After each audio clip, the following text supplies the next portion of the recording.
Buenas noches. Vamos a comenzar la tercera clase del módulo de estrategias y habilidades didácticas en el modelo por competencia. Hay algunos colegas que tienen activado su micrófono, Claudia, José Luis, Willy, Walter, por si acaso, porque de cualquier comentario que hagan se escucha. En la clase de hoy vamos a continuar viendo qué son las estrategias, cuáles son las técnicas didácticas creativas, una vez haber comprendido los métodos fundamentales de la enseñanza problemática como el escenario en el que nos desarrollamos nosotros en este modelo por competencias. Entonces, hay algo que nos tiene que quedar claro y que muchas veces nosotros, yo digo que hasta inconscientemente hablamos de estrategias de enseñanza, estrategias de aprendizaje como si fuera lo mismo. No. Y las estrategias de enseñanza no son más que esos procedimientos que el docente utiliza. ¿Para qué? Para poder llegar a los estudiantes construyendo esa actividad de forma adecuada y lograr objetivos propuestos en su clase. Recuerde que cuando vimos en la primera clase las categorías de la didáctica, dijimos que el objetivo era el que rectoreaba todo el proceso. ¿Por qué lo rectorea? Porque es el que nos va dando el hilo conductor de qué debemos hacer en cada momento de nuestra clase. Ahora, las estrategias de aprendizaje son ese conjunto de actividades, técnicas, medios, sobre los cuales después de una planificación adecuada por parte de nosotros, satisface las necesidades del estudiante. Va dirigido hacia ellos.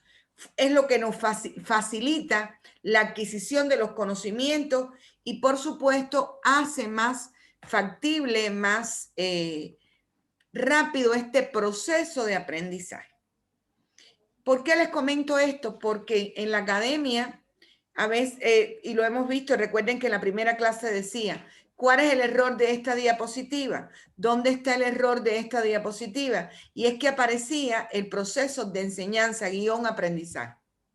Y sabemos que tiene que ser enseñanza y aprendizaje, porque son dos procesos diferentes. Son procesos diferentes. Por ejemplo, estrategias de enseñanza, mapa conceptual, y yo les pregunto, ¿qué es un mapa conceptual? A ver.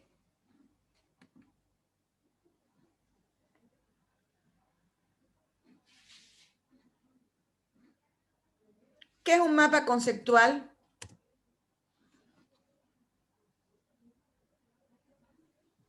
Es un resumen de las definiciones principales de un texto o que nosotros podemos graficar mediante cuadros o con algunas uniones de forma que sea más práctica, tenga una visibilidad más práctica y no sea teórica, básicamente. A ver, otro criterio. Recuerden que ustedes hicieron, y algunos aún le queda un poquito que están un poquito más atrasados, pero su segunda actividad fue elaborar un mapa conceptual. Y cuando uno va a elaborar un mapa conceptual, tiene que primero definir, pensar, ¿qué es un mapa conceptual? ¿Para qué me sirve un mapa conceptual? Entonces, quiero escuchar otro criterio, por favor. Gracias, Virna.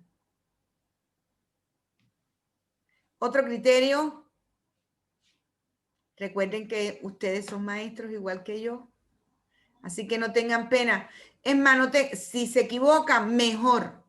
Porque cuando uno se equivoca, propicia el debate. Buenas noches. Buenas noches, Cecilia. ¿Cómo está? Yo pienso que el mapa conceptual es una estrategia de estudio que podemos utilizar quienes estamos aprendiendo algo, alguna materia, algún concepto, Y como decía Virna, es una especie de resumen, pero del cual se extraen las ideas centrales. Y tratamos de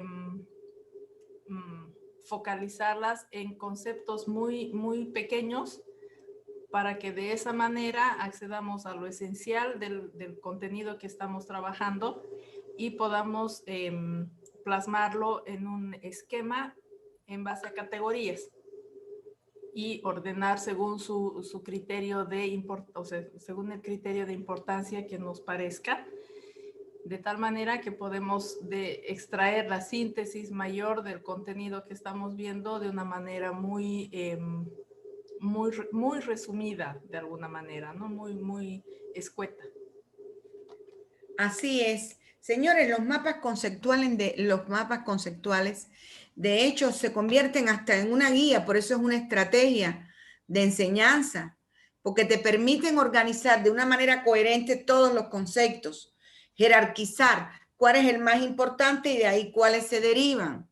También nos ayuda a relacionar un concepto con otro a través de líneas, de flechas, de la manera que nosotros querramos hacer el esquema. Y también permite que podamos intercambiar puntos de vista diferentes, porque al final lo que estamos haciendo es un resumen esquemático de un contenido X. Y es muy útil para la construcción del pensamiento. Si nos damos cuenta, cuando ustedes estaban, y lo deben haber experimentado, cuando estamos, gracias por el mensaje que está que han compartido, todos los días tengo algo que aprender, algo que olvidar y mucho que agradecer. Realmente excelente frase y muy válida para lo que estamos viviendo hoy y para los contenidos que estamos trabajando hoy. Ese es el perfil de Arlene, que la tengo, no sé por qué me salió ahí, pero muy bien que sea su perfil para que lo tengamos en cuenta. Cuando vemos los mapas conceptuales y cuando ustedes estaban haciendo los mapas conceptuales, es ese esquema mental que primero uno se hace. Es decir, a raíz de cómo nosotros esquematizamos el contenido que vamos a tratar, podemos explicar y a veces nos ayuda a guiarnos. Fíjense que hoy las presentaciones en PowerPoint deben ser bien ligeras, sencillas, con esquemas, mapas conceptuales, infografías. Ustedes son maestros igual que yo y a veces yo cargo las diapositivas. ¿Para qué? Para que les quede de resumen, porque al final la pueden utilizar para su día a día. Pero si vamos a llevarnos, es decir, yo le digo, a ver, Cecilia, usted va a dar una clase, yo la voy a evaluar con una clase.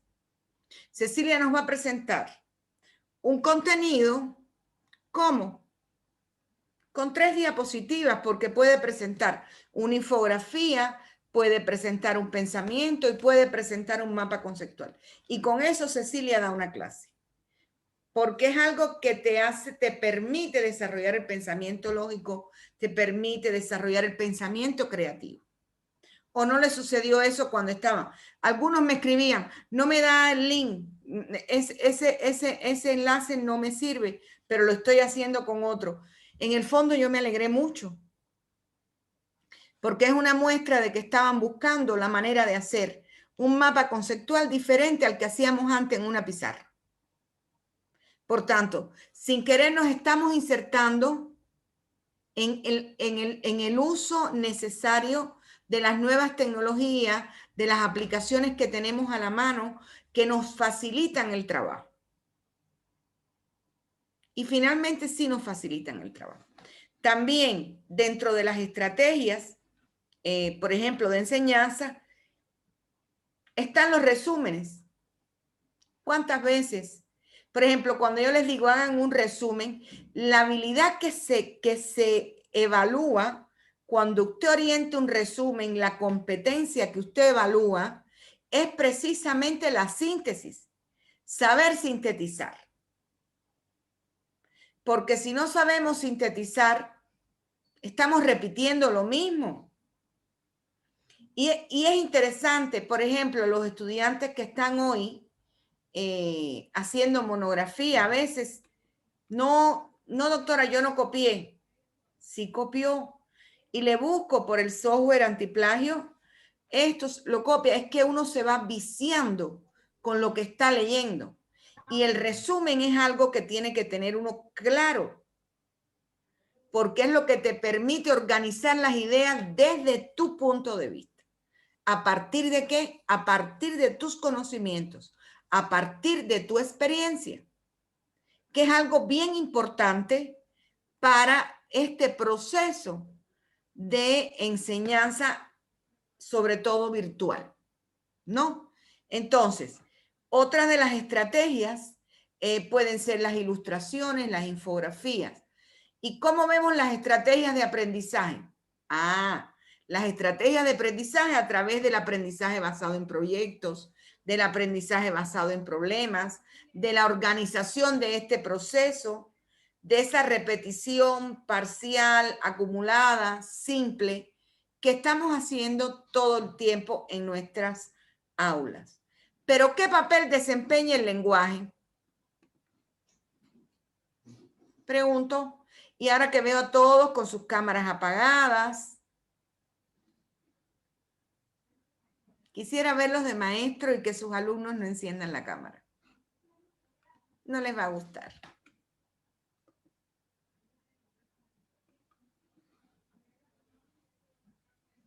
A ver.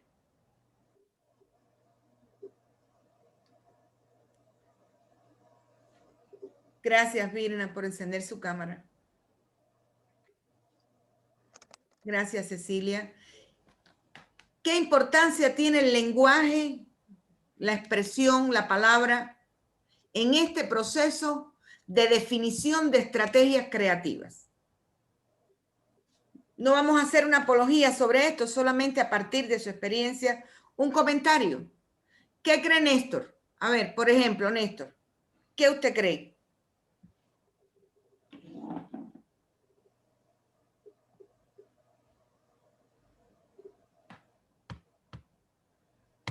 Es de comunicarnos, licenciada.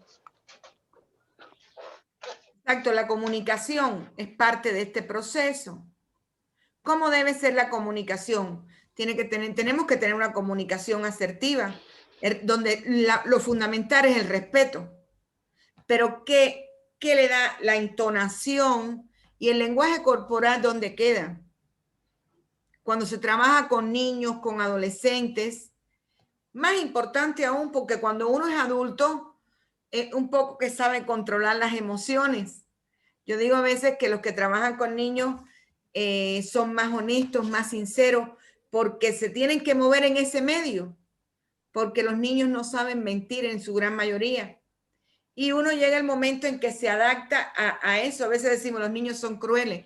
Los niños te ven con espejuelo y te dicen que eres un cuatro ojos. Y lo hacen de una forma sana. ¿Ya? Gracias, Néstor, Freddy, por encender sus cámaras. Entonces, en la clase de hoy, nosotros vamos a estar trabajando las estrategias de enseñanza y las estrategias de aprendizaje. Las estrategias de enseñanza referidas al docente y las estrategias de aprendizaje referidas al estudiante. ¿Qué sucede con esto? Que en este proceso voy a compartir pantalla. Vamos a ver las estrategias para favorecer las actuaciones de los estudiantes y cómo nosotros desde este medio podemos aplicarla. El análisis y la resolución de problemas, los estudios de caso, el aprendizaje basado en problemas, la simulación de actividades profesionales. Pero más que esto, señores, porque nosotros en la última clase vamos a trabajar las estrategias de aprendizaje en la modalidad virtual. ¿Por qué? Porque como les dije al inicio, nosotros estamos ya hoy en la modalidad virtual todo el tiempo trabajando y pensando en las estrategias de aprendizaje que favorecen a nuestros estudiantes cuando estamos dando clase, y por eso es que es tan importante la tarea que dejamos en la clase anterior. Estamos viendo el ensayo. ¿Qué es el ensayo? Vamos a ver más adelante. ¿Qué es el ensayo? Nosotros no podemos escribir un ensayo si no sabemos del tema. Y no estamos hablando del ensayo que vamos a publicar en una revista. Estamos hablando de esa producción científica que hacemos a partir de la lectura de materiales interesantes, avalados científicamente, y que por supuesto nos hacen conocedores de un tema determinado.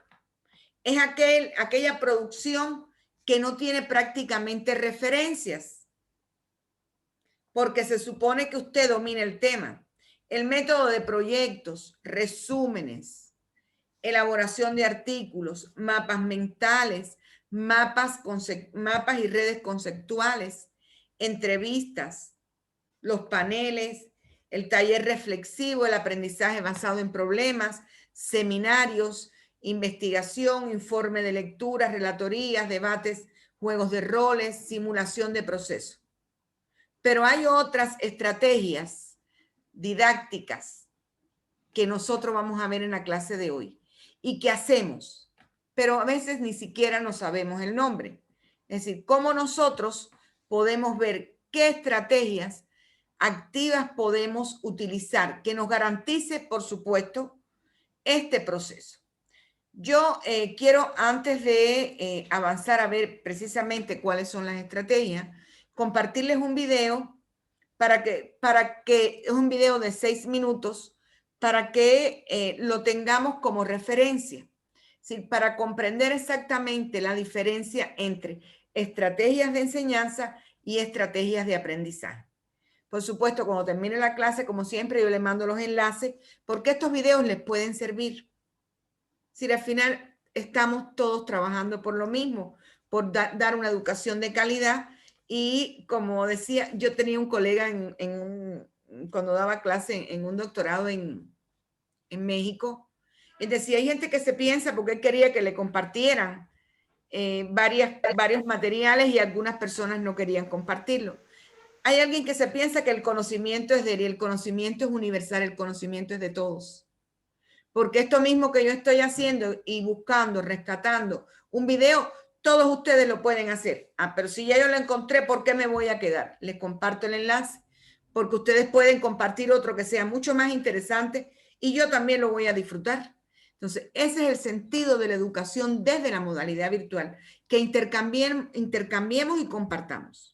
Se les voy a compartir el video, que son unos 6 minutos, para que reflexionemos un momentico sobre esto.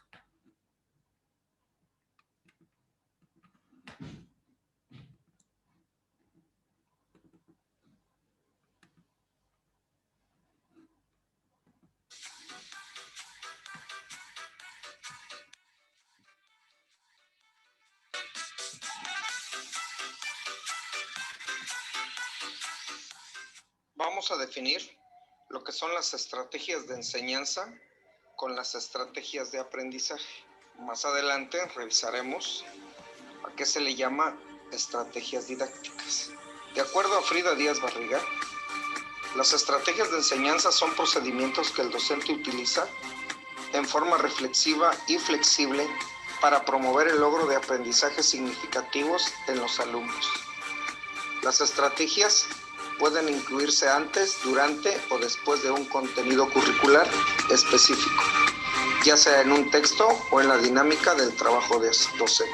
De acuerdo con el momento de uso y presentación, las estrategias pueden clasificarse en preinstruccionales, construccionales y postinstruccionales.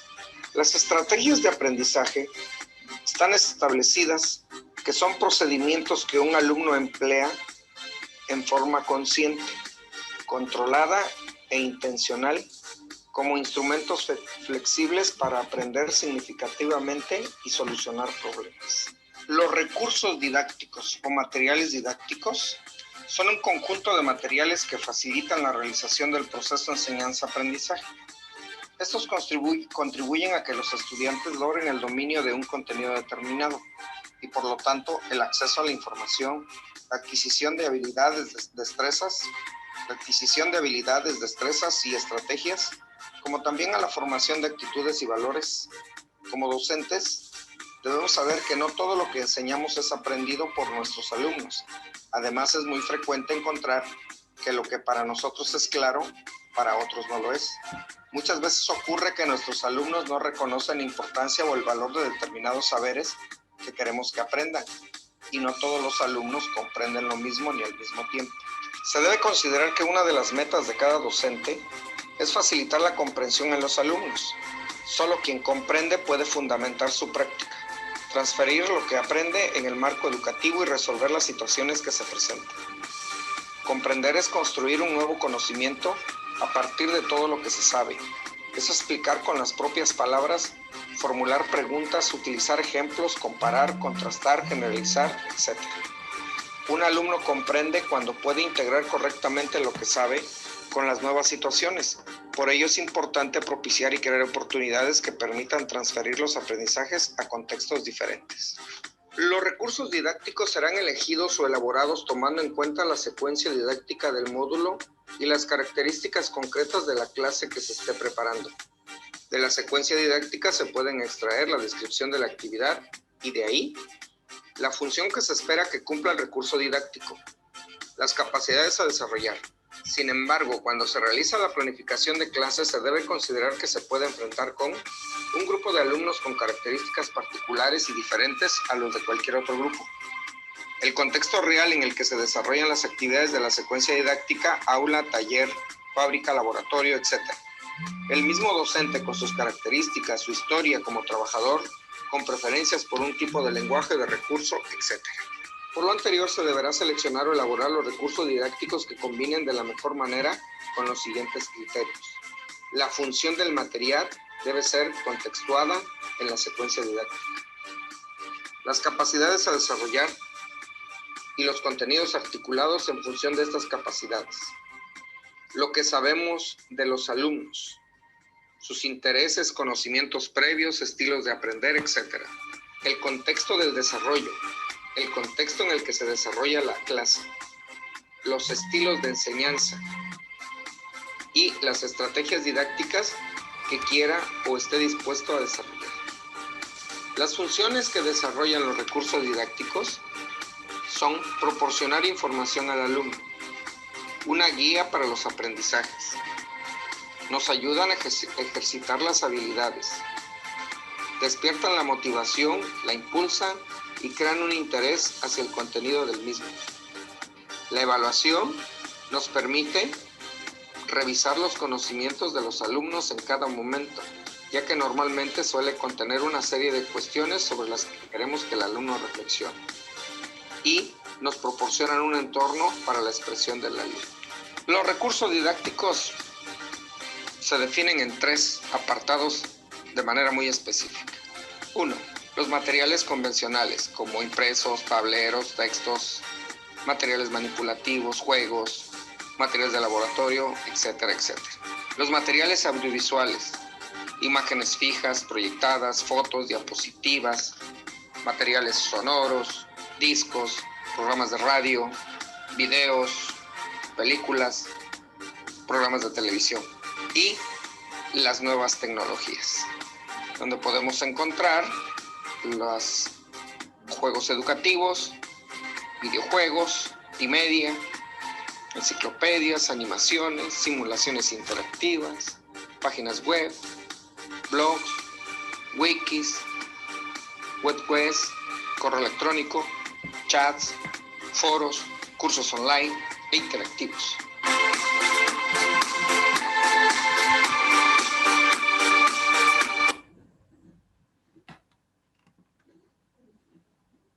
¿Qué les pareció? Sí, bueno, les puedo decir hasta mi criterio cuando lo estaba buscando, algo que nos resumiera la diferencia. Me encantó la música. Sí, tiene una música bien bonita, así que te mantiene atenta. Y eso es algo que a veces tenemos que buscar para poder compartir. Y la voz del docente, porque de hecho eso ni siquiera es de ahora, tiene 8 años de atraso. Sin embargo, tiene una actualidad increíble con lo que estamos viviendo y también una gran visualización. Tiene más de 32,000 visitas, por tanto, tiene un reconocimiento dentro de las redes, ¿no? ¿Qué otra impresión tienen? O ya yo les dije todo.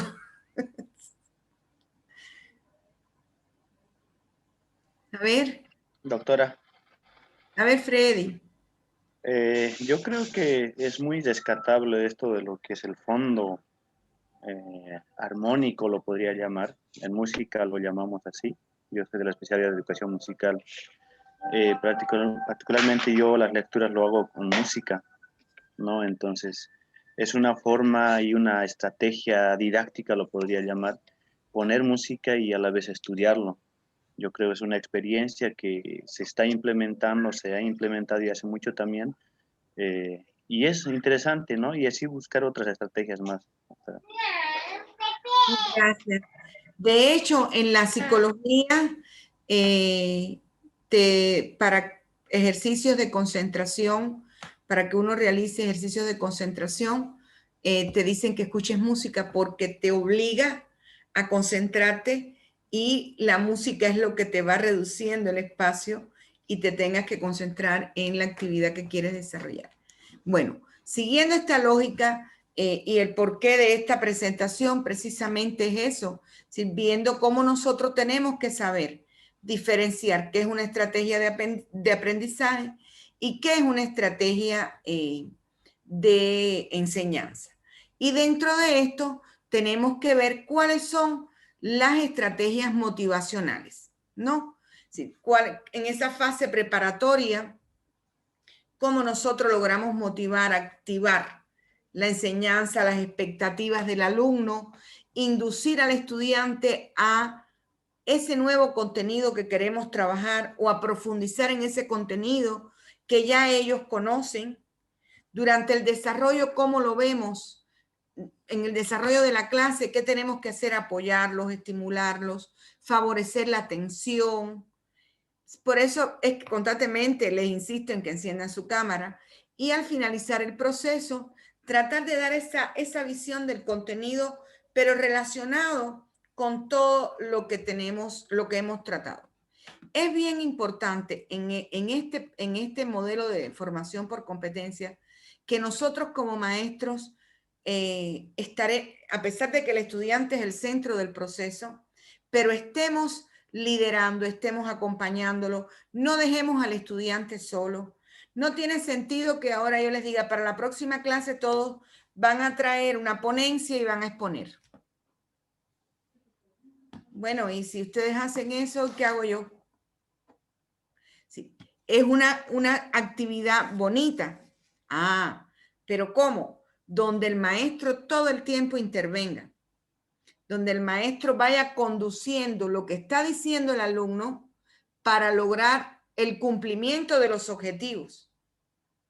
Porque en realidad el docente sabe cómo planifica su clase y es quien determina las estrategias que va a trabajar en la clase.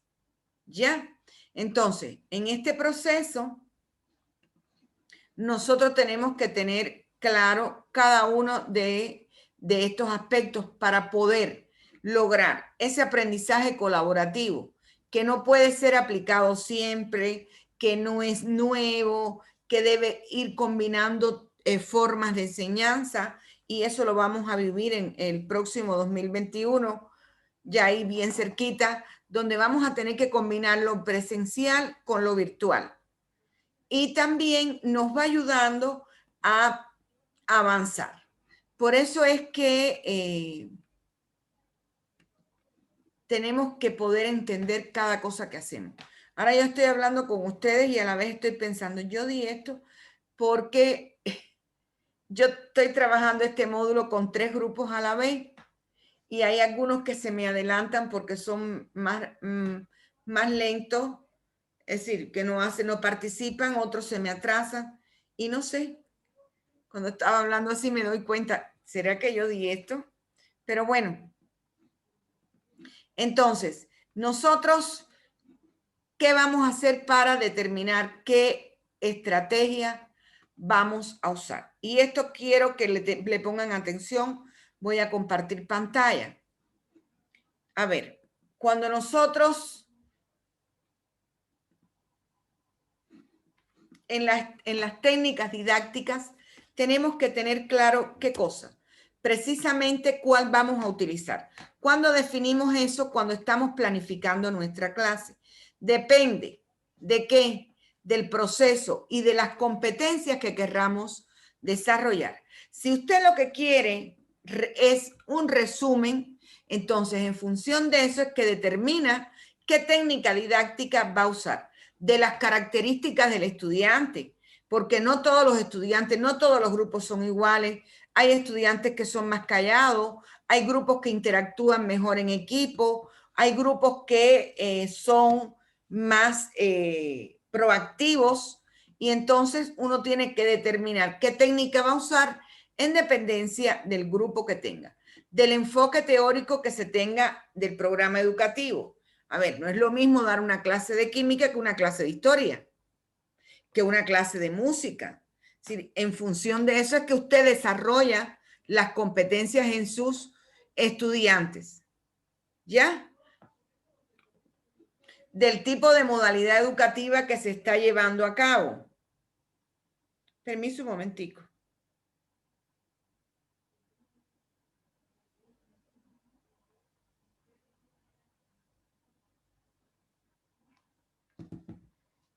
Entonces, con esto nosotros tenemos que todo el tiempo estar atentos para saber seleccionar cuál vamos a utilizar. Según la participación, a partir del autoaprendizaje, de cómo el estudiante pueda prepararse, de qué materiales usted le entregó al estudiante para que pueda participar después en la clase, y lo vamos a ver con las diferentes técnicas que estudiaremos más adelante. A partir de ese aprendizaje interactivo, ¿qué nosotros tenemos que hacer para lograr esto?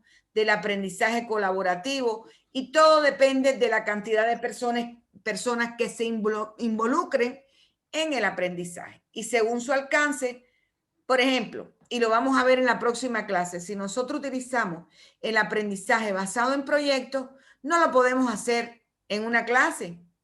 Es algo que trabajamos durante varias clases. Depende del tema que querramos desarrollar. Ahora bien, ¿cuáles son los criterios para la selección de una estrategia o técnica didáctica?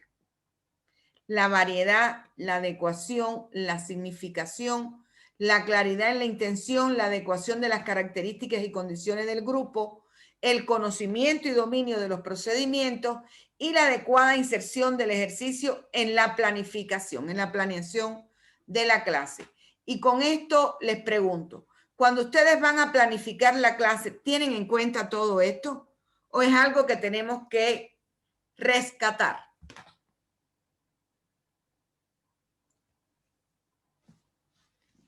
A ver, quiero escuchar criterios.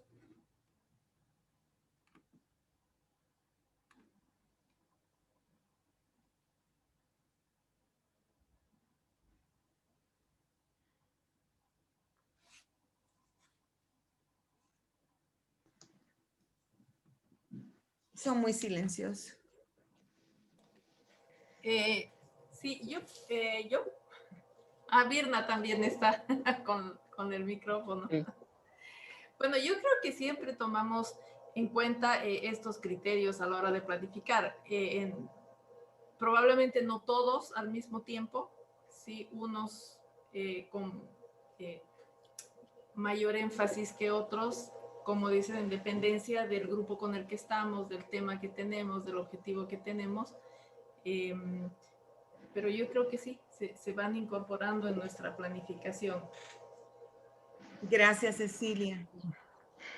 Sí, yo estoy de acuerdo con Ceci, porque creo que tal vez no lo decimos con las palabras con las que estaban así, ni con el orden en el que se ha presentado en la diapositiva, pero sí realizamos esas actividades dependiendo, como dice ahí, ¿no? Del grupo, del contenido que vamos a dar y también del medio por el que vamos a trabajar. En todo caso, no precisamente todas, pero sí una gran mayoría ya prácticamente casi instintivamente también lo hacemos ya cuando ya nuestra práctica en aula ya es mayor porque tenemos más experiencia también con los métodos, con las estrategias, ¿no? Un poquito, creo, te da la experiencia en aula, la experiencia con jóvenes, con niños, te da pues la posibilidad de seguir aprendiendo y encontrar nuevos retos, ¿no? Para poder llegar con más efectividad.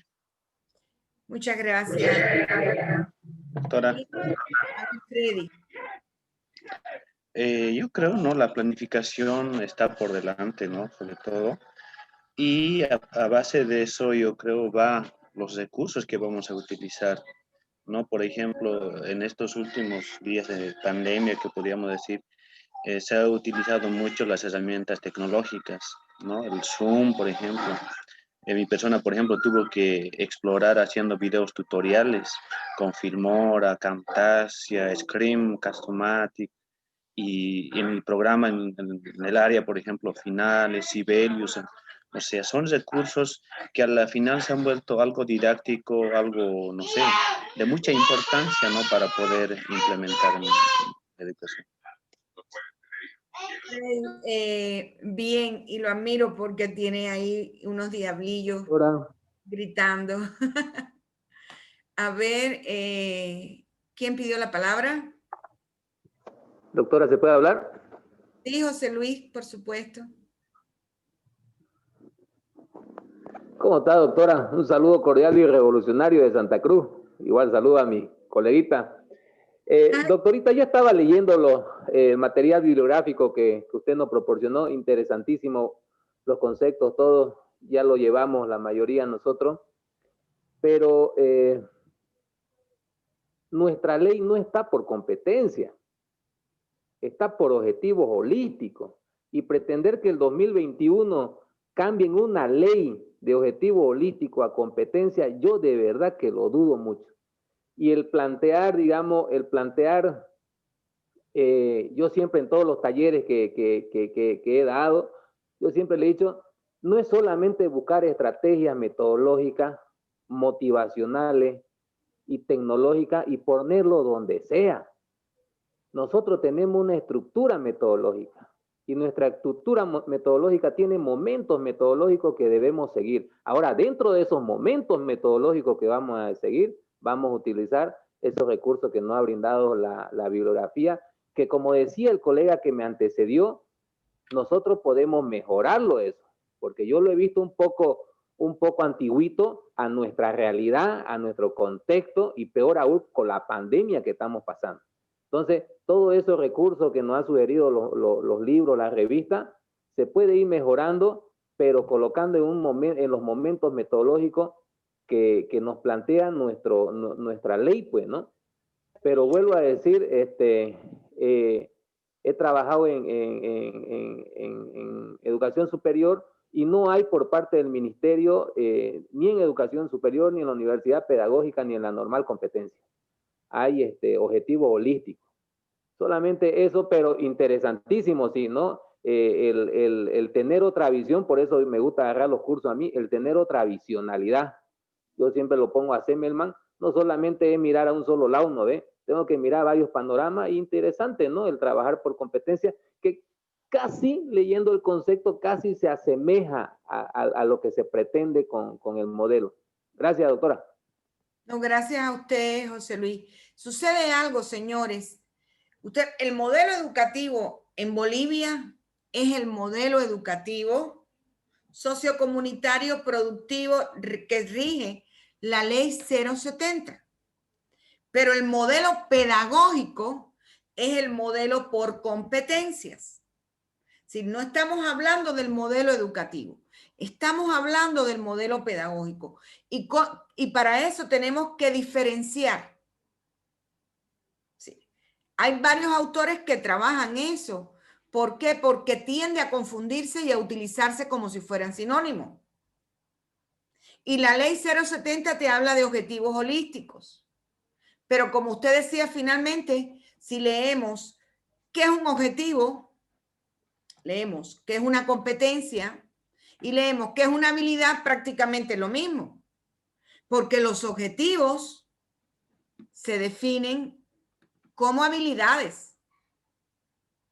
Tienen que terminar en infinitivos. Analizar, explicar, determinar, definir, fundamentar. ¿Y cuál es? Estoy haciendo un análisis muy simplista, pero para decir, es decir, al final estamos hablando del modelo de formación por competencias como modelo pedagógico, no como modelo educativo. El modelo educativo se rige por la ley 070. Sin embargo, en nuestras instituciones, y lo que usted dice es cierto, pero para eso están aquí. Fíjense que todo lo que estamos viendo, nada es nuevo. Todo el mundo lo utiliza. Estamos actualizándonos sobre conceptos importantes que debemos manejar. Porque usted no está barriendo en la calle, usted es un profesional. Y tiene que utilizar el lenguaje académico que responda a lo que usted trabaja. Y pensemos que hoy no son líderes, es decir, que hoy no son los directivos de eso. Pero si usted es el directivo de una institución educativa, pues hable con las palabras correctas. Y explíquele a sus maestros cómo tienen que hacer la planificación, cuáles son las categorías fundamentales, qué cosa es modelo educativo, qué cosa es modelo pedagógico y qué implica la formación por competencias. Porque si no estaríamos negando el desarrollo de la educación en Bolivia. Porque hoy a nivel internacional el modelo por competencias es el que se está desarrollando. Porque no es porque nosotros querramos como maestros, es porque el sector empresarial, y es desde la década del 50 del siglo pasado, exigió profesionales que supieran hacer. Y hoy seguimos graduando profesionales que no saben hacer nada. ¿Y por qué sucede eso? Hay mucho. Podríamos estar analizando miles de factores. Miles. De eso podríamos hacer una maestría, por decirlo así, una maestría. Porque ahí intervienen factores sociales, psicológicos, económicos y de todo tipo. Tenemos hoy en nuestras aulas en posgrado personas que están y no quieren actualizarse, que están para ver si pueden aprobar y tener un cartón, para postularse a un mejor. Yo digo, qué manera de botar la plata. Porque ya si estoy aquí, aprendo. Y hablando como los locos, me doy cuenta que no ingresé al curso que me tengo que poner la asistencia. Y entonces, nosotros estamos un poco como que desvinculándonos de lo que realmente nos aporta. José Luis decía, no, que el modelo educativo, pero el modelo educativo es una cosa y el modelo pedagógico es otra. Y detrás de eso tenemos que comprender que los modelos educativos varían según el periodo histórico que se vive en el país, donde se asume una postura o la otra. El modelo pedagógico, ¿no? El modelo pedagógico está asociado a la ciencia. Es decir, ¿cómo podemos ver el modelo educativo, en este caso, como ese panorama de cómo se va desarrollando los programas de estudio, de cuál es el papel del docente, pero hasta dónde? Ya el modelo pedagógico sí es una construcción de profesionales que trabajan en esa área. ¿Para qué educar? ¿Cómo podemos actualizar el currículo? ¿Qué se va a enseñar? ¿Qué debe aprender el alumno? ¿Cómo enseñar? ¿Cómo enseñar? Utilizando estrategias y técnicas didácticas que garanticen ese aprendizaje que nosotros necesitamos hoy en nuestras aulas. El maestro que no logre, es decir, cuando uno es maestro, tiene que lograr que el alumno se le despierte la llama de la curiosidad, que se le despierte el deseo de estudiar. Y no seguimos en lo mismo. Y a veces no es el mejor maestro, no es el que más sabe, es el que mejor enseña, el que sabe llegar a sus alumnos, el que se preocupa por qué está viviendo en ese momento su estudiante. Y con eso usted está enamorando al estudiante de su clase. ¿Ya? Entonces, dentro de algún otro criterio, muy bien el debate, muy bien.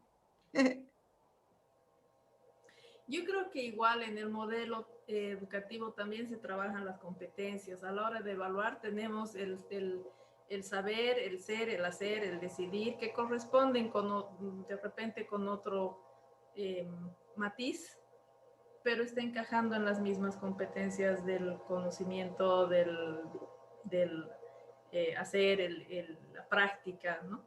Entonces, las competencias a la hora de evaluar están inmersas también en el modelo, si bien se plantean los objetivos holísticos, en fin, pero el saber, el hacer y el ser corresponden nomás a las competencias que se manejan en el...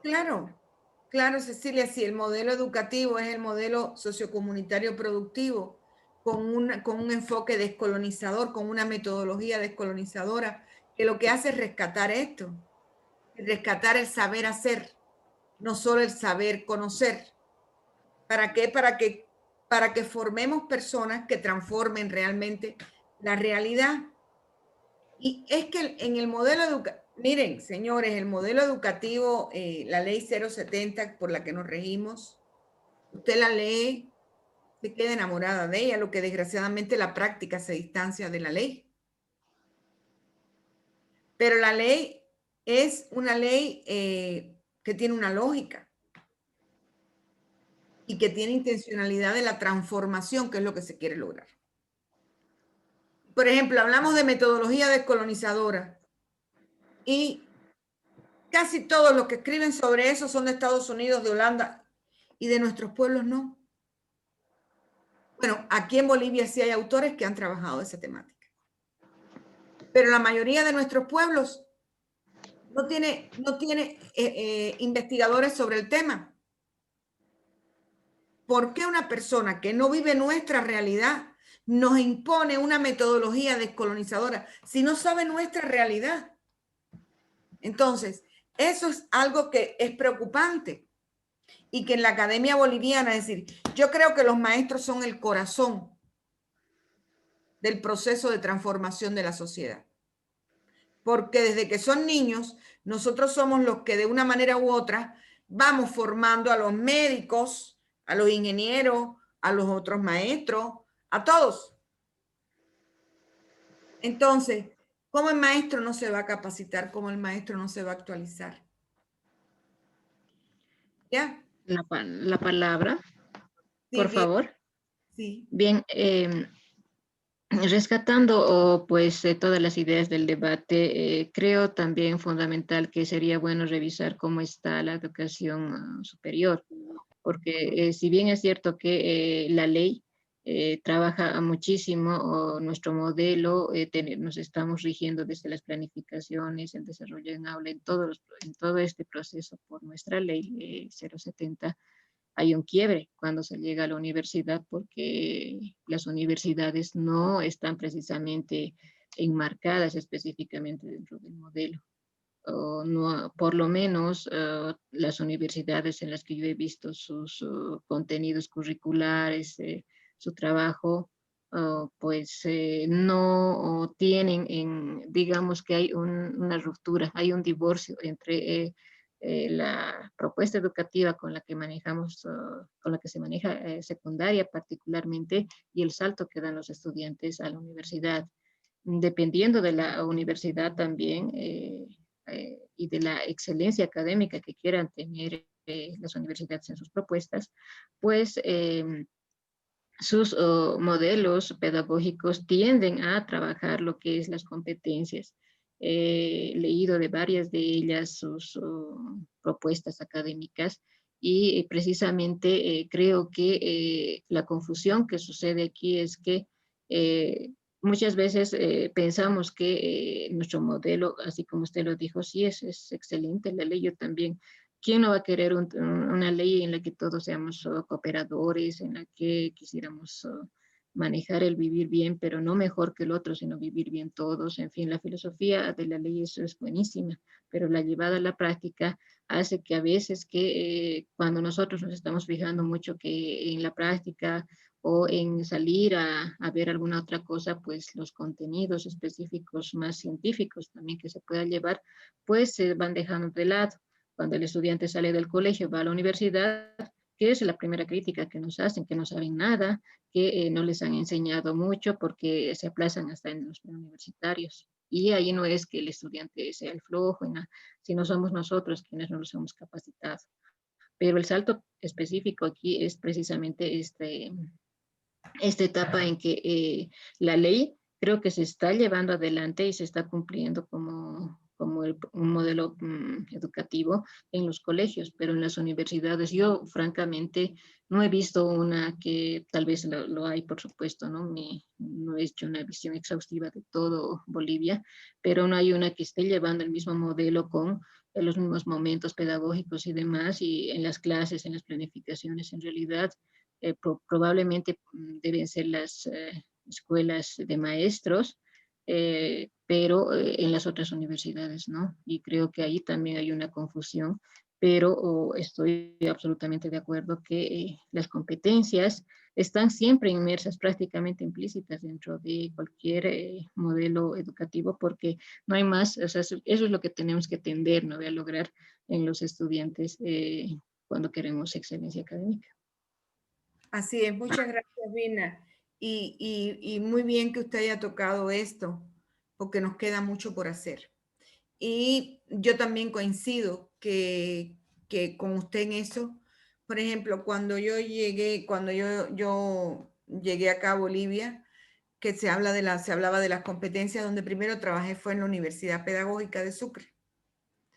Y trabajé en la maestría de políticas docentes, en varios programas, pero para maestros.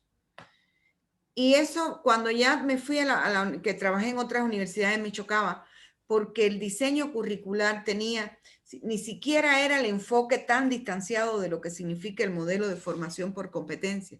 Sí se contempla, lo que la práctica no tiene nada que ver con eso. Si se sigue trabajando a la antigua.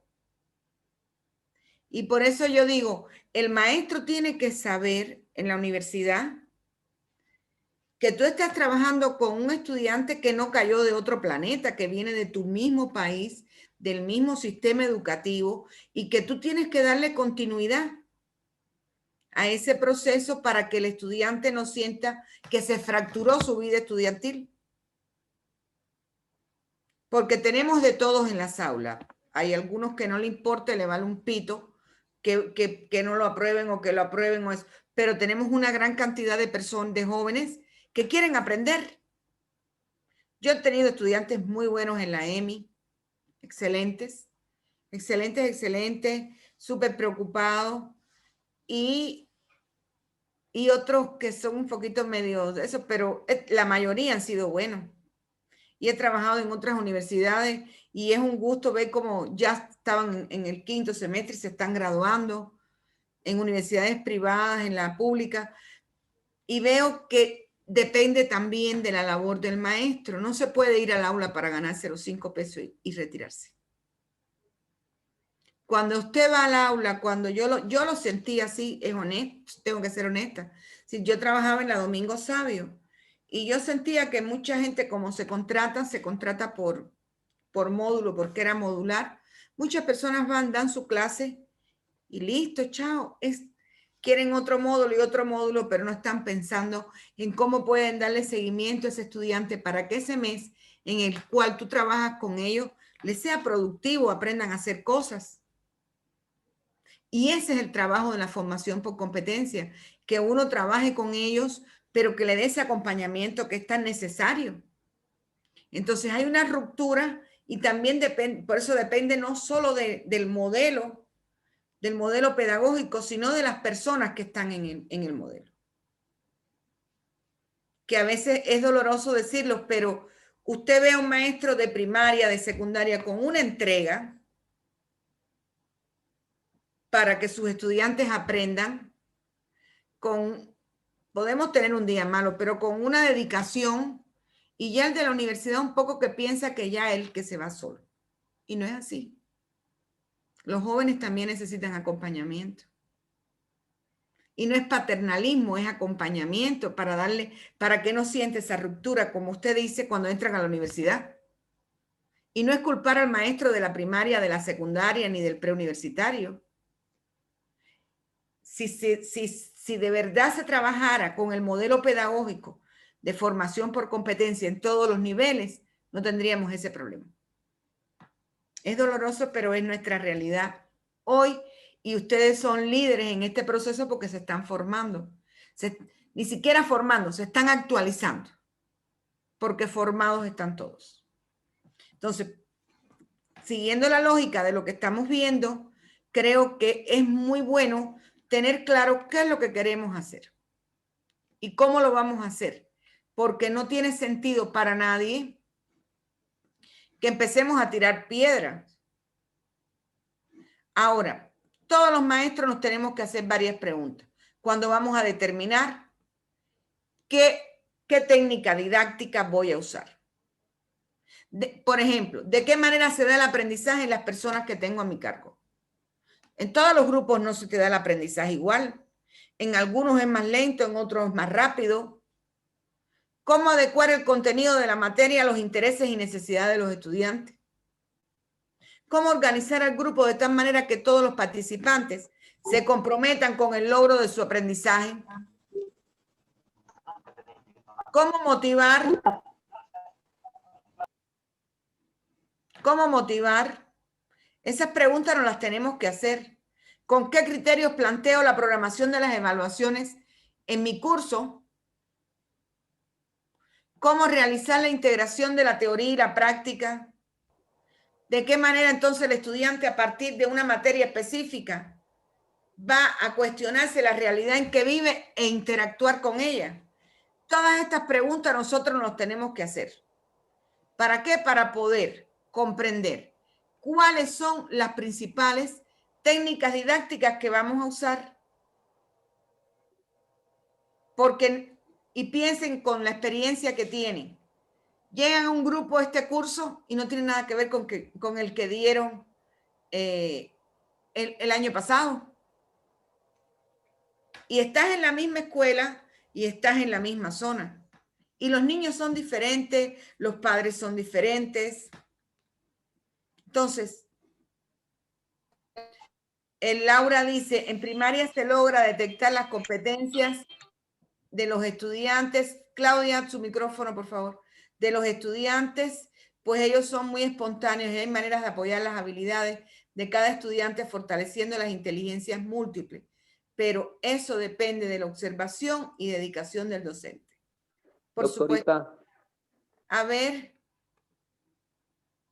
Dígame. Este José. modelo fue a su empiezo nos cayó como balde de agua fría a todos, pero no fue imposición. Sería decir imposición o que viene de otro lado, sería desconocer la lucha histórica de maestros y maestras urbanos y rurales que aportaron también a la construcción del modelo.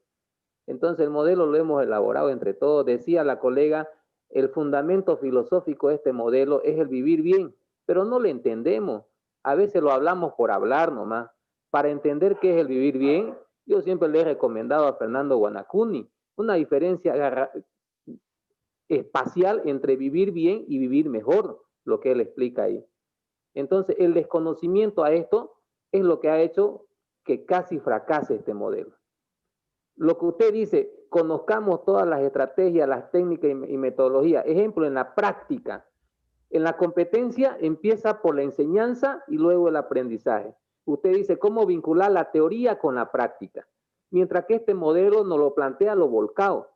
Hay que partir de la práctica y hay una estructura para empezar en esa práctica. contacto directo con la realidad, experiencia vivida o experimentación. ¿Qué estrategia, qué técnica debo utilizar yo para que encaje en ese momento metodológico? Por eso, he rescatado de la bibliografía que usted mandó y he vuelto a releerlo y me parece interesante y vuelvo a decirlo. Y usted también lo analizó, no hay casi diferencia entre objetivo holístico y competencia. Así es. Así es. Bueno, vamos a caer ahora ya en cuáles técnicas vamos a ver. Técnicas que son creativas y que nos van a ayudar a mejorar nuestra clase, ¿no? Y una de las técnicas es precisamente, voy a compartir pantalla,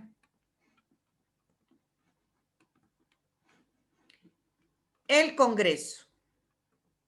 Y se le llama así, el Congreso. Ay, perdón, no es esto.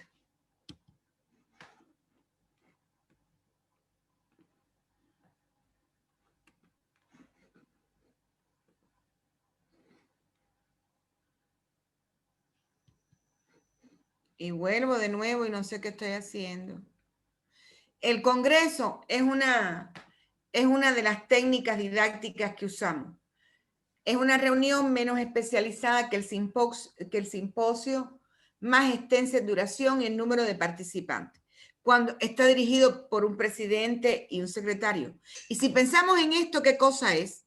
Juego de roles. Cuando usted está haciendo, le decimos a nuestros alumnos, vamos a hacer un congreso hoy para debatir un tema muy interesante. Los alumnos se quedan así como, ¿qué congreso? ¿Qué es esto? Pero usted está logrando ahí que los estudiantes hagan resúmenes, que los estudiantes trabajen en equipo, que cada estudiante asuma una responsabilidad en la realización de las actividades que usted manda para desarrollar el Congreso. Primero se hace una reunión de apertura, se nombran los directivos, se traza el orden del día, se organizan las comisiones, las reglas, y se hace una plenaria para leer conclusiones estudiadas y aprobadas. Díganme ustedes, señores, ¿cuántas veces no han hecho eso en el aula? Sí lo hemos hecho. Porque quizás no le digamos presidente, pero usted va a ser el jefe de este equipo y usted va a ser quien va a tomar nota de los resultados. Estamos trabajando, no es que no estemos trabajando, pero debemos utilizar y conocer qué es lo que se trabaja en la academia, cómo nosotros podemos programar nuestras actividades respondiendo a lo que realmente dicen los especialistas. Por otro tipo de técnica didáctica es el foro. ¿Y qué es el foro? Es la libre participación de un grupo de personas interesadas en un mismo tema y que deseen debatir y discutir. Como lo que estamos haciendo nosotros, que no es un foro, pero es como un taller donde estamos lanzando ideas, pero fíjense que hemos analizado cosas que ni siquiera son específicas de las técnicas, pero cuánta falta nos hace saber, comprender estos aspectos. Entonces, el foro es ese espacio donde se trata de exposiciones grupales sobre un tema. Se puede dividir en subtemas que pueden ser expuestos por diferentes personas. También hay momentos en esto. Se presenta la actividad, se exponen los ponentes y participación de todo el auditorio. ¿Cuántas veces no hemos desarrollado eso? Muchísimas veces. Entonces, estoy yendo rápido porque ustedes van a poner, vamos a dividirnos en equipos. Y ustedes precisamente son los que van a poner los ejemplos sobre esto. Y si quieren, les comparto en el WhatsApp la diapositiva para que puedan verla en la manera en que se van dividiendo entre los equipos. No sé. ¿Qué creen? Ahora, el simposio. En realidad el simposio es algo que lleva un mayor nivel de profundización y por supuesto se le da un enfoque multidisciplinar al tema. Es donde hablamos por ejemplo, estamos hablando de educación cívica, pero hablamos de historia, pero hablamos de geografía, pero hablamos de biología. donde este enfoque de diferentes disciplinas enriquece el debate, donde tratamos siempre de tener expertos. Disculpen, ¿para qué? Para que se pueda hacer un análisis científico del tema. El simposio se puede realizar en varias sesiones, en varios días, depende de cuáles sean los trabajos que se presenten y de los temas que se trabajen. Bien, dentro del simposio siempre hay que tener conclusiones, recomendaciones. Estas son actividades creativas que las tenemos a la mano, que son súper fáciles de hacer y no hacemos. La mesa redonda, estoy segura que todos han hecho esto. Un grupo de expertos, ¿quiénes van a ser nuestros expertos? Nuestros estudiantes. Donde también se asignan roles, el moderador, participantes, invitados, auditorio, pero en otro momento que usted decida hacer una mesa redonda, pues se modifican, no todo el tiempo va a ser el mismo moderador. ¿Ya? El debate es una técnica de discusión que pone los aspectos en pro y en contra de un tema o situación. ¿Qué hicimos ahora? Un debate. Mirna expuso su criterio fundamentado. Cecilia expuso su criterio. José Luis expuso su criterio. Freddy ha expuesto también su criterio. Y nadie está inventando nada. Están haciéndolo sobre la base del conocimiento adquirido, sobre la base de la experiencia. Porque yo estoy segura que Mirna no va a decir, bueno, en las universidades no se utiliza si no conoce, porque puede que haya alguien en el auditorio que diga, usted está equivocada. Porque en esta universidad sí que, por favor, son cosas que conocemos sobre la base de nuestra experiencia. Que no sepa profundidad, que yo no sepa profundidad cómo se hace en primaria o en secundaria. Y es normal porque para eso estamos aprendiendo todo el tiempo. Pero lo que sí no es normal es que tengamos estos recursos, como decía Freddy, son recursos finalmente, son recursos didácticos, porque es lo que utilizamos para darle cumplimiento a nuestra principal estrategia y dándole seguimiento al método estudiado, que es el método de la enseñanza problemática. Y la principal estrategia es el trabajo colaborativo. Entonces, dentro de estas técnicas, estamos viendo que hemos hablado de congreso, de simposio, de foro, de mesa redonda, pero también podemos hablar de otras, del debate, que son del ensayo, como les dije anteriormente cuando les mostré, y por supuesto, cómo podríamos hacer la planeación de una técnica didáctica. Pensemos en una asignatura, el tema del contenido, el momento que se aplicará, el nombre de las técnicas, cuál es el objetivo, el desarrollo de la técnica, el tiempo que se requiere, qué material vas a usar, la observación. Como decía Claudia, en la primaria sí se hace, pero depende de la pasión y el amor. Si usted no es buen maestro, señores, usted nunca va a enseñar. ¿Ya? Entonces, les voy a compartir en el grupo la presentación. Voy a hacer una división por equipos. En la sala número 1 tenemos 25, vamos a hacer 5. La sala número 1 está Freddy, Juan Carlos, Rolando, Ronald y Waldo. Van a trabajar el congreso. No es definir qué es el congreso, pero sí tienen que leer para que entiendan, ¿no? En unos 15, 20 minutos. Pero lo que más quiero es que me pongan un ejemplo de cómo organizarían esta técnica didáctica en un grupo. Y para eso tienen que pensar en el nombre de una materia, todo.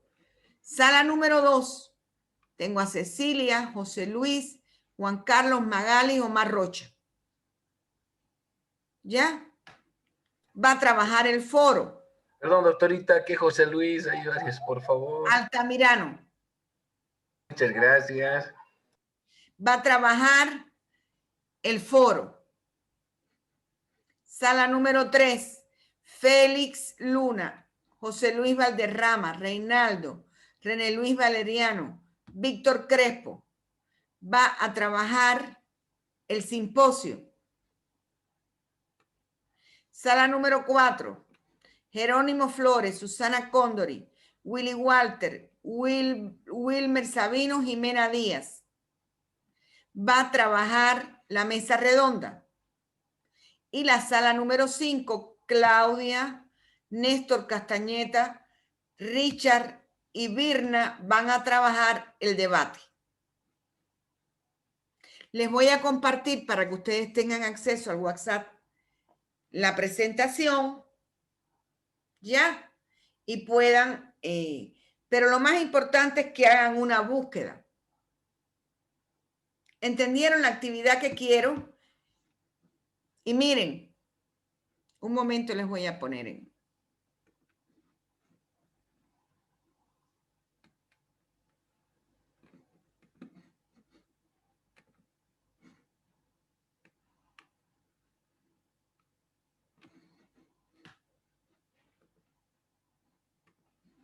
Les estoy escribiendo en el chat para todos.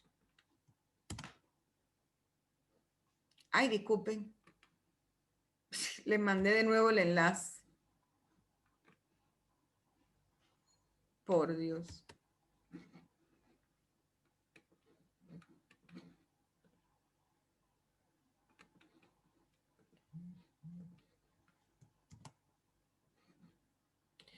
Y ya quiero que todos lo copien. Miren los pasos. Y todos lo van a hacer teniendo en cuenta la técnica que le corresponde, de las que le orienté.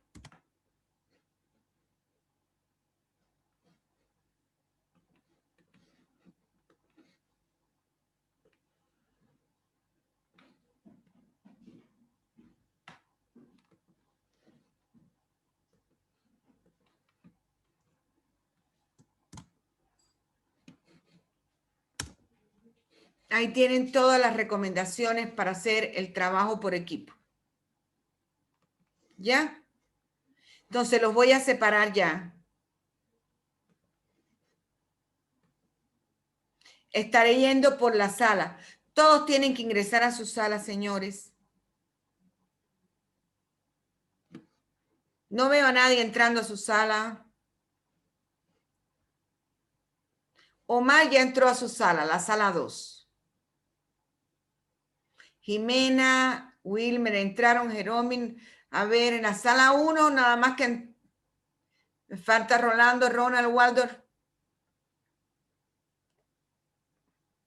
En la sala 3 me falta, en la sala 2 me falta Magali. Que diga, en la sala 2 me falta Magali, en la sala 3 me falta Reinaldo y Víctor Crespo, por favor, entrando a la sala 3. Claudia no ha entrado a la sala 5. Víctor Crespo a la sala 3. Magali Mejía a la sala 2. Rolando a la sala 1. ¿Por qué no entran? Magali, Laura, Rolando, Víctor. ¿Por qué no entran a su sala?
Laura, ¿por qué no puede entrar a su sala? La asigno a otra sala.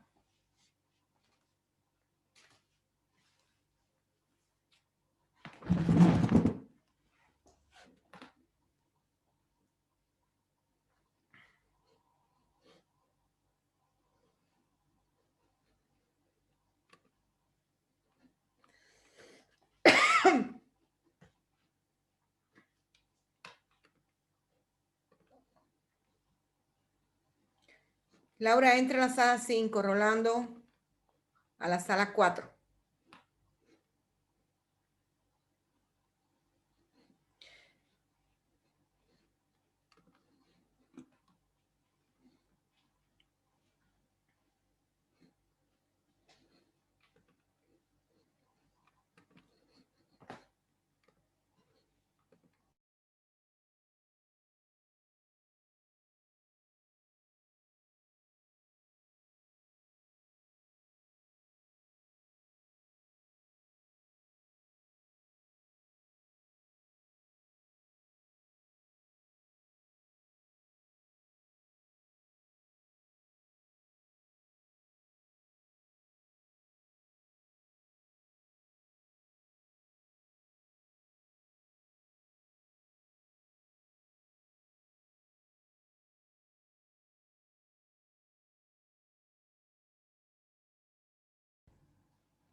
Claudia, ¿por qué no entras a la sala? ¿No sabe?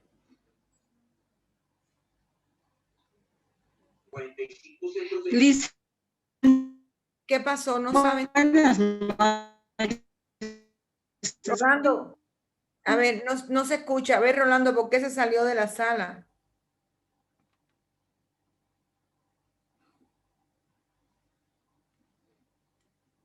¿Qué pasa, Claudia? Que está con el celular y no puede, no le da para entrar. Doctora, estoy en dos salas, estoy en el grupo 4 y en el grupo 1. No sé en cuál voy a estar. En la otra en la 1 no se escucha nada, en la otra estoy con mi equipo. Entonces entra a la 4. Ya estoy en la 4 también. O sea, de la 1 me saldré. Ya. Ya.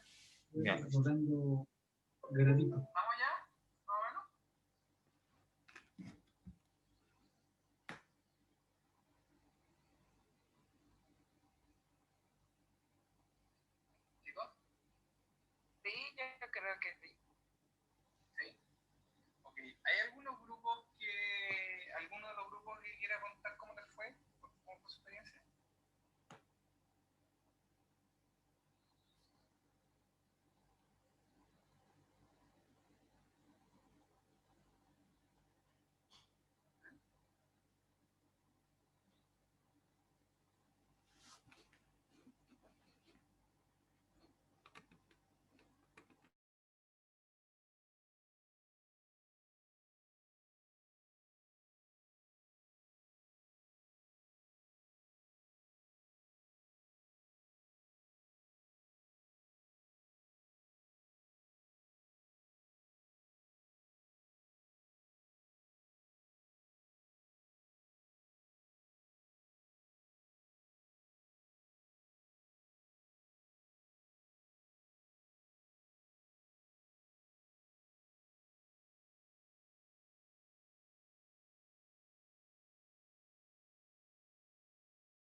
Hemos dicho invitados al foro.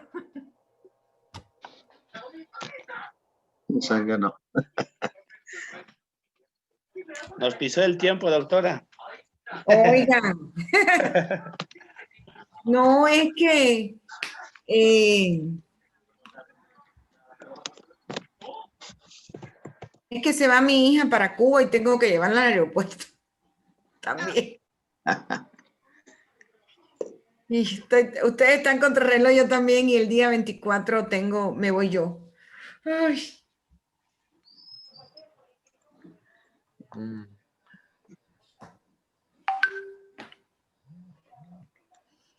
La sala número 1, ya están todos aquí.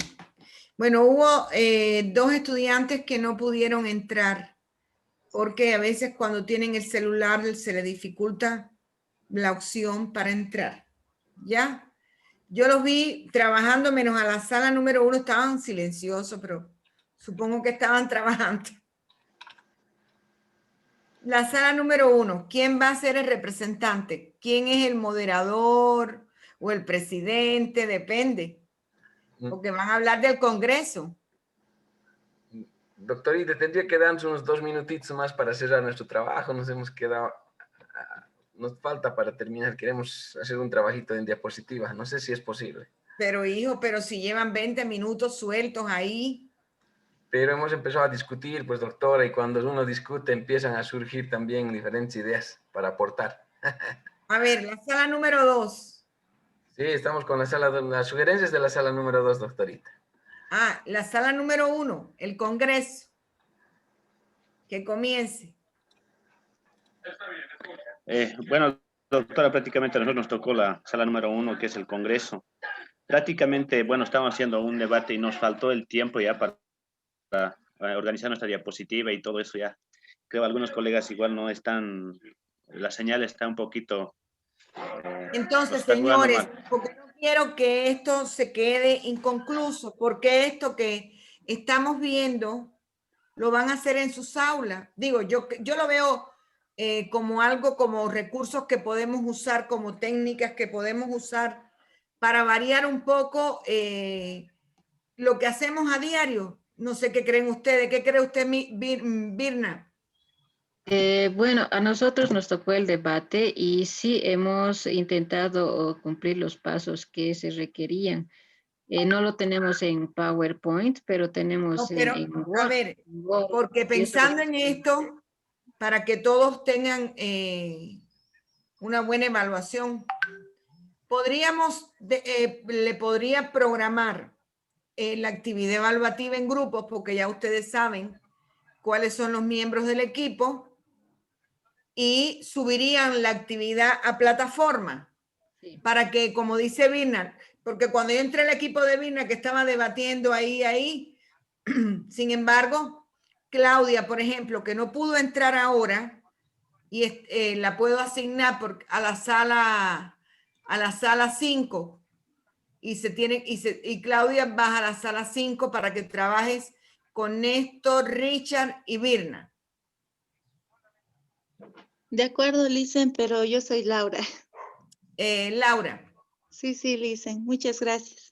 Para que no te quedes sin evaluación. Entonces, haríamos esto, señores. Lo que haría, y le voy a tomar una captura de pantalla para ver los grupos.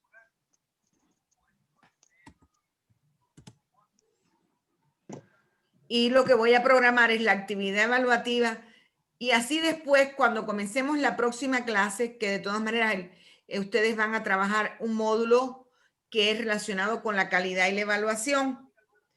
Pero les voy a, si lo saben bien, pero si no les explico cómo podemos programar en plataforma actividades evaluativas en grupo, que a veces les digo porque he tenido docentes que me dicen, no sé programarla en grupo. y es una opción para nosotros, bueno, pensando como maestros, que es lo que somos, ¿no? Nos facilita el trabajo. ¿Por qué? Digo, quien no participe en el grupo se autoengaña. No me engaña a mí, se engaña a usted mismo. Pero más que eso, porque estamos trabajando entre adultos y colegas, nos facilita el trabajo a nosotros a la hora de calificarlos. Por ejemplo, yo tengo que calificar la actividad 1 y la actividad 2. La actividad 2, como estoy cerrando para hacerlo del POA, he estado paralizada. Pensé que el fin de semana me daba tiempo, pues no. Entonces, con esto uno se facilita el trabajo porque, por ejemplo, el equipo de Cecilia, Cecilia ya sabe cuáles son sus miembros del equipo. A ver, mándenme un ejemplo y ustedes, entre ustedes en el grupo de WhatsApp, pueden hacer un grupo independiente y pueden hacer la actividad. Como están en el grupo de WhatsApp, por ejemplo, Virna sabe cuáles son los de su equipo y crea un equipo y lo suma para que intercambien de manera independiente. Y ya suben la actividad, yo la programo por grupo y la suben así. Está bien. Nosotros empezamos a trabajar en equipo y podemos trabajar el PowerPoint en Drive y después subirlo al... Si no pueden subir a la tarea porque esté pesado el PowerPoint, suben el enlace y yo entro. Ajá. No tienen, si tienen un PowerPoint, porque a veces, por ejemplo, lo hace uno animado y así van viendo qué van a hacer, porque en la próxima clase vamos a ver las estrategias y técnicas didácticas en la modalidad virtual. Entonces, yo les digo, y cuando, como decía Efraín al inicio, cuando llegó la pandemia, yo les comentaba, tenía experiencia como docente online, pero por ejemplo, nunca había trabajado en la plataforma Zoom. Trabajaba en otras plataformas. Y cuando es prácticamente lo mismo una plataforma que la otra. Lo que pasa es que uno tiene que empezar a indagar. La primera vez que yo hice un PowerPoint animado, me quedó feo, fatal. Pero usted puede hasta grabarlo. Porque tiene la opción y se graba. Es como que está exponiendo, pero con la presentación. Entonces, hacer creativos, porque es lo que estamos trabajando. Entonces, ¿alguna otra pregunta, alguna duda, alguna sugerencia? Si pudiera mandarnos el nombre de los del grupo total. Porque... Les envío. Ajá. Claro, les envío por eso hice captura de pantalla, porque después se me puede olvidar a mí también. Y ya les envío el nombre del equipo 1 y la actividad, la técnica que van a desarrollar. Y así, eso sí, ustedes lo saben. Licenciada. Dígame. En el grupo 1, 2 estamos compartiendo la misma pantalla. A ver, en el grupo 1 está, y le digo ahora, Freddy, Juan Carlos, Rolando, Ronald y Waldo. En el Juan Carlos estábamos compartiendo 2 pantallas. 2, licenciada. Ahora lo saco donde esté cuando vaya abajo. El grupo 2, Cecilia, José Luis Altamirano, Juan Carlos Choque. ¿Es el mismo Juan Carlos?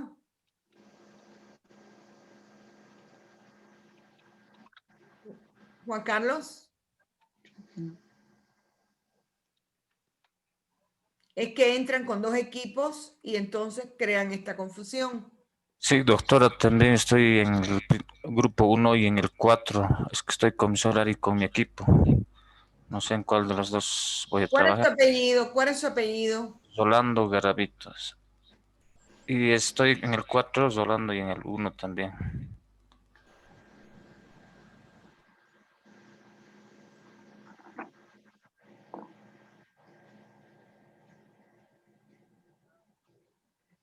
Ya Rolando no está más en el 4.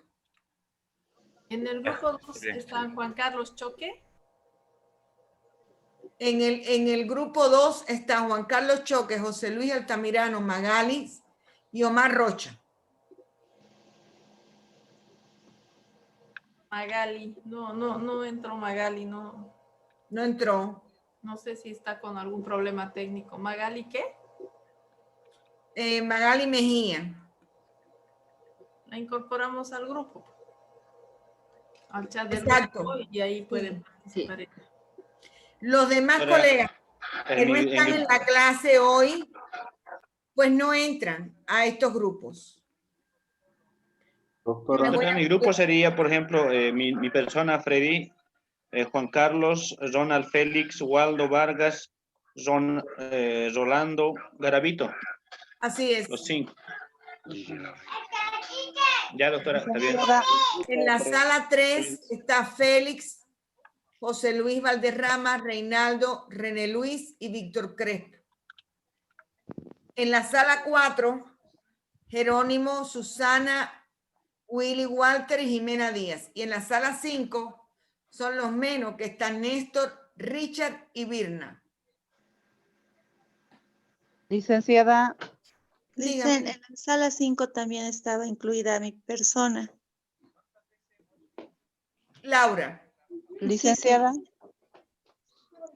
Laura, ¿vas a ingresar al grupo? Porque Sí, no profe estuviste Vilma. con nosotros. Sí, Laura. Ingresé, pero volví a salir. Pero bueno, como vas a trabajar, porque Laura está con el celular y no entra y se sale, pero ya sabes que estás en el equipo. Birna crea el equipo de WhatsApp y por esa vía, porque tienen hasta mañana para hacer la actividad 2 y van a tener, la semana que viene no tenemos clases.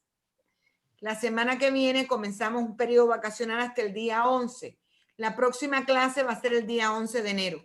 Entonces yo espero que puedan regularizar los que tengan dificultades con el módulo anterior, con los módulos anteriores que tengan tareas acumuladas, me escriben al privado, yo les habilito. Me escriben al 324 porque saben que en Cuba el internet es fatal. Licenciada. Sí, dígame. En la sala 1, Juan Carlos, en Juan Carlos estamos en 2 compartiendo la misma pantalla, licenciada. Lidia Laura.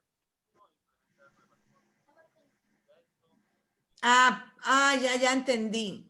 2 usan el mismo celular. 2 personas están usando perfecto. el mismo celular. Está bien, Lidia. Ya. Liz, doctora, una consulta. Del tema que nos ha designado, por ejemplo, nosotros el simposio nos tocó, ¿eso es lo que tenemos que presentar para la siguiente clase o como no lo estaba entendiendo? Esa es la tarea de la clase de hoy. Yo les voy a mandar por el WhatsApp la orientación de la tarea con el nombre de cada equipo. Para que no se vayan a confundir. Listo, gracias, doctora. Entonces, tendremos que trabajar con todo el equipo después que nos dé las directivas.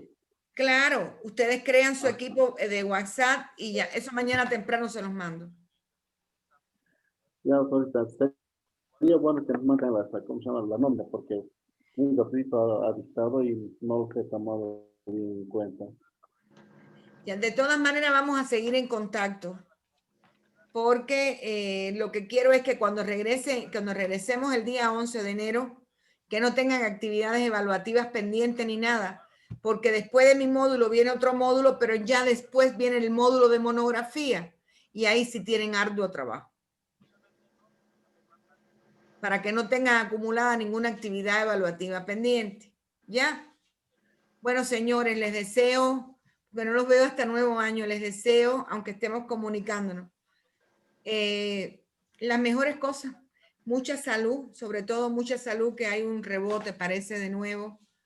Les deseo prosperidad, les deseo amor, que todas ustedes y su familia estén sanos.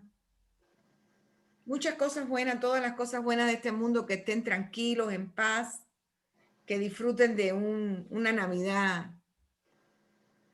en familia. Es lo que todos deseamos Bueno, de hecho, por eso me voy, para estar con mi familia, con mis padres que están viejitos. Igualmente, pues, profesor, le deseamos a usted también felicidad, feliz Navidad, un próspero año nuevo. Y pásala bien. Feliz Navidad, doctora. Próspero año nuevo. Que se cuide, se Igual, cuide igual. Me da mucho. mucho gusto trabajar con ustedes. Felicidades. Cuídese mucho. Felicidades.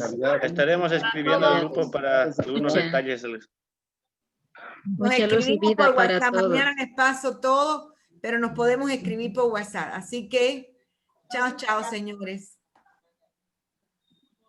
Adiós. Hasta luego. Hasta luego.